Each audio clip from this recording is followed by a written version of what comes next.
या आंब्यांच्या सीझनमध्ये पाहुणे जेवायला येणार नाहीत असं तर होणार नाही, कारण जुन्या काळापासून चालत आलेली परंपरा म्हणजे आमरसपुरी आमरस चपाती खायला पाहुण्यांना बोलवायचं.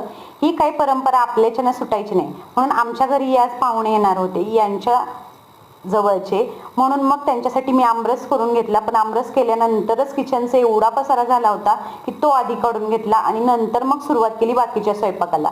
मटकी बटाट्याची भाजी केली, सकाळी वाफवून ठेवलेल्या कोथिंबिरीच्या वड्या त्याही तळून घेतल्या, चपात्या करून घेतल्या, भेंडीची भाजी आणि भात मी अगोदरच करून घेतला होता. त्यानंतर किचन साफ करून घेतलं जेणेकरून नंतर जास्त उशीर लागू नये. आणि मग किचन साफ झाल्यानंतर आम्ही दोघींनी जेवण करून घेतलं, कारण त्यांच्याबरोबरचे जोडीदार म्हणजे जेंट्स लोक येणार होते, म्हणून आम्हाला जास्त उशीर लागेल म्हणून आम्ही आधी जेवण करून घेतलं.